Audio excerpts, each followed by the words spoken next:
Seguimos con la misma construcción y ahora nos vamos a ir al segundo cuadrante. Tenemos la circunferencia goniométrica centrada en el origen de coordenadas, eje X, eje Y, parte positiva del eje X, parte negativa del eje X, parte positiva del eje Y, parte negativa del eje Y, con radio 1. Esto es la unidad. Hemos trazado una recta tangente sobre el vértice donde la circunferencia corta el eje X positivo, una recta tangente vertical. Y ahora vamos a hacer la representación de seno, coseno y tangente cuando estamos en el segundo cuadrante. ¿Y eso qué significa? Significa tomar un ángulo mayor de 90 grados. Eso de los cuadrantes lo vimos. Estará entre 90 y 180, que en radianes era entre pi medios y pi. Por ejemplo, podemos tomar un ángulo así.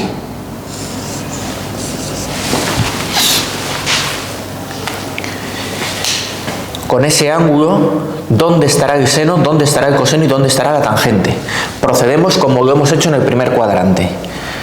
Tomamos el ángulo, proyectamos en vertical y ahí es donde estará el seno. El seno del ángulo va a ser esta distancia.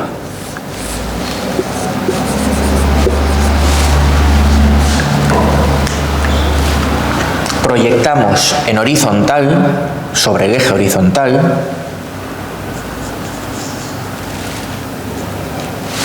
y la longitud que nos queda es el coseno, pero claro, con una peculiaridad.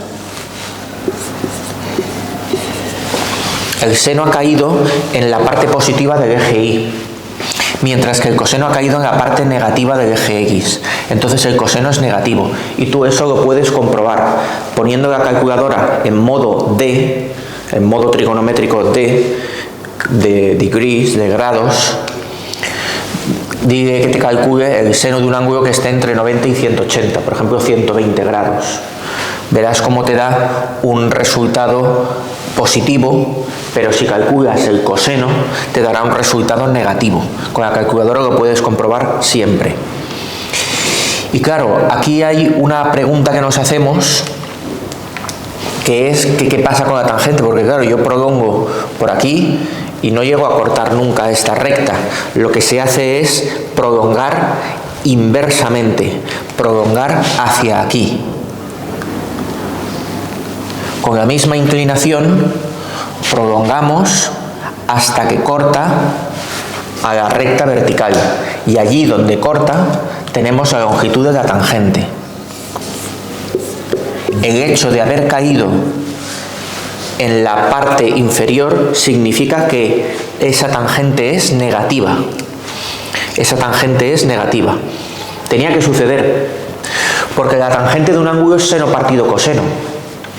Y si yo conozco el seno y es positivo y conozco el coseno y es negativo, positivo partido negativo da negativo. La tangente tenía que ser negativa y eso se tenía que notar gráficamente de alguna manera. Gracias a esta prolongación nosotros mediríamos esa longitud y tendríamos la tangente de dicho ángulo, que van a ser, como he dicho, el seno positivo, el coseno negativo y la tangente negativa también. ¿Cómo serán las otras tres funciones trigonométricas? Pues la cotangente, que es la inversa de la tangente, también será negativa porque será 1 partido tangente. Esto puede medir menos 0,6, me lo estoy inventando.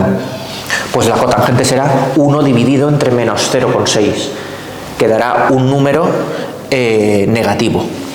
La inversa del coseno, que es la secante, será también negativa, y la inversa del seno, que es la cosecante, será positiva, porque en todos los casos es 1 partido la razón trigonométrica básica. Y esa es la representación cuando estamos en la circunferencia goniométrica en el segundo cuadrante.